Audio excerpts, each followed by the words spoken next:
बच्चों नमस्कार। कल हमने आपको ध्वनि प्रदूषण के संबंध में कुछ बातें बताई थी। आज का चैप्टर जल प्रदूषण से संबंधित है।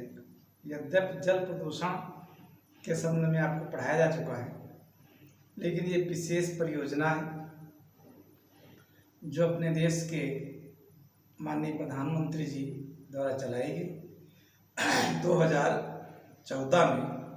जब वो अपने देश के प्रधानमंत्री बने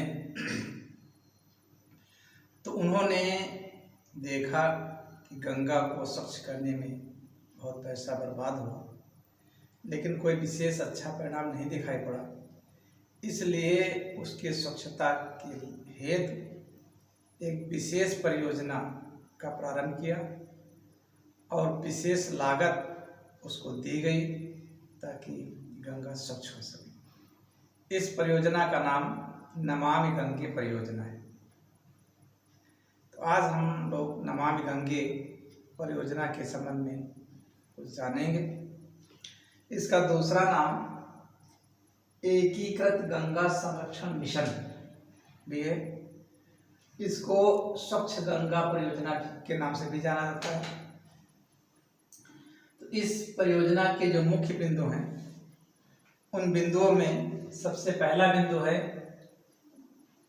परियोजना की लागत 2037 करोड़ रुपए की लागत से इस परियोजना का शुभारंभ किया गया।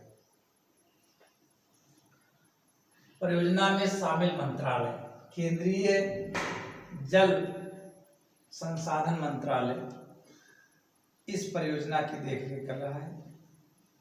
मुख्य अहम भूमिका केंद्रीय जल संसाधन मंत्रालय के है।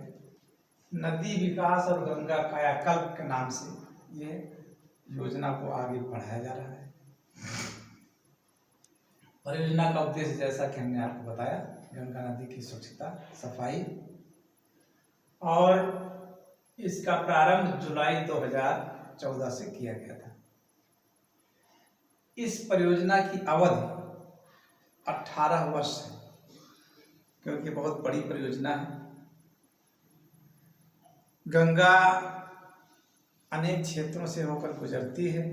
उसके साथ साथ में उसकी सहायक नदियां भी उसमें कवर की गई हैं, क्योंकि जब सहायक नदियां स्वच्छ होंगी तो उनसे आने वाला पानी भी गंगा में स्वच्छ रहेगा और गंगा हमारी स्वच्छ होगी। तो गंगा की स्वच्छता के साथ साथ उसकी सहायक नदियां जो उसमें आकर मिलती हैं, यमुना, गोमती, घाघरा, गंडक, ये सब बहुत सारी नदियां हैं जो जिसमें आकर के गंगा मिल जाती हैं।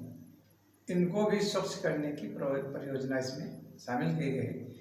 इसलिए इसकी अवधि 18 वर्ष रखी गई। 18 वर्ष में यह परियोजना पूर्ण होने की समय रखा गया है। 18 वर्ष में इसको पूरे तौर से गंगा को स्वच्छ कर लिया जाएगा। अब हम जानते हैं कि परियोजना का क्षेत्र एवं विस्तार। इस परियोजना का क्षेत्र जहाँ जहाँ तक गंगा फैली है वहाँ तक है, उसके सहायक नदियाँ फैली हैं वहाँ तक है। तो एक तरह से हम ये कह सकते हैं कि उत्तर भारत का बहुत बड़ा क्षेत्र इस परियोजना के अंतर्गत आता है। 5 मुख्य राज्य हैं जो इस परियोजना को कवर करते हैं। उत्तराखंड, जहाँ से इस गंगा की शुरुआत हुई, उसके बाद उत्तर प्रदेश, फिर बिहार, झारखंड और पश्चिमी बंगाल। ये 5 प्रांत हैं जिसमें इसका मुख्य रूप से फैलाव है। उत्तराखंड, उत्तर प्रदेश, बिहार, झारखंड और पश्चिमी बंगाल, जहाँ पर ये समाहित हो जाती है समुद्र में, बंगाल की खाड़ी। तो इस प्रकार से इसका क्षेत्र बहुत बड़ा है, बहुत विशाल है और इसकी लंबाई 2500 किलोमीटर है। लगभग 2500 किलोमीटर इस गंगा की लंबाई है। और अगर इसके सहायक नदियों को जोड़ दिया तो बहुत बड़ी लंबी हो जाएगी। लेकिन मुख्य गंगा की लंबाई 2500 किलोमीटर है। इसके 29 बहुत बड़े बड़े नगर इसके किनारे बसे हुए हैं। उन नगरों को भी इसलिए लिया जा रहा है क्योंकि नगरों से निकलने वाले सीवर लाइन की गंदगी, फैक्ट्रियों के कचरे की गंदगी, उसका अपविष्ट पदार्थ को भी कैसे नियोजित किया जाए कि इसको गंदा ना करे, ये भी सब शामिल किया जा रहा है। इसके अलावा 48 कस्बे इससे जुड़े हुए हैं और 23 छोटे शहर गंगा के आसपास या उनकी सहायक नदियों के किनारे ये जुड़े हुए हैं। तो इन सभी नगरों का, कस्बों का और छोटे छोटे शहरों का को भी लिया गया है ताकि इनकी गंदगी, इनका कचरा, इनकी सीवर की व्यवस्था ऐसी की जाए ताकि गंगा में प्रदूषण ना हो। मुख्य रूप से औद्योगिक कचरे की समस्या आती है। जैसे कानपुर को ले लीजिए, बहुत बड़ा एक औद्योगिक नगर है, बहुत सारी फैक्ट्रियां लगी हुई हैं। तो फैक्ट्रियों का कचरा इसमें आता है, तो उसको कैसे शोधित करके कैसे ठीक किया जाए कि इसमें कचरा कम से कम आए या ना आए, उसको किस प्रकार से नियोजित किया जाए। सीवर लाइन्स की गंदगी कैसे दूर की जाए, इसके लिए बड़े बड़े प्लांट लगाए जाते हैं अलग से, जिसमें सीवर लाइन की गंदगी को स्वच्छ करके स्वच्छ पानी प्रवाहित किया जाए और गंदगी से खाद बना ली जाए। तो ये सब बहुत सारी योजनाएं इसके साथ साथ में और सहायक योजनाएं भी चल रही हैं ताकि गंगा को स्वच्छ किया जा सके। पर्यटन स्थल एवं जल मार्ग का विकास, इस परियोजना की आय को बढ़ाने के लिए पर्यटन स्थलों का विकास और जल मार्गों का विकास भी किया जा रहा है।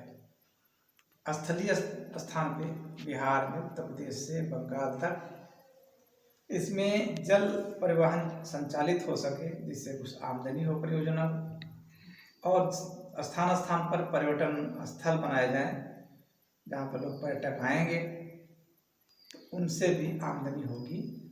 तो इस योजनाओं से इस परियोजना को लाभ होगा।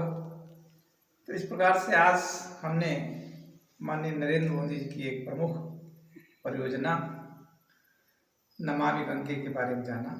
इसकी लंबाई कितनी, क्या उद्देश्य है, कितनी लागत है, कब प्रारंभ किया गया, कब पूरा होने वाला है और क्या इसके मुख्य कार्य हैं। तो इन सब बातों को आप नोट करेंगे। इसमें हमने एक आपको इसका फोटो भी भेज देंगे। एक और आपको सूचना देनी है, शुल्क जमा करने की तिथि लगभग खत्म हो गई, 30 तारीख रखी गई थी। अभी भी जिनका शुल्क बकाया रह गया है किसी कारण से, तो वो लोग अभी जमा कर सकते हैं। आज जमा होगी और 4 तारीख को और जमा होगी। धन्यवाद।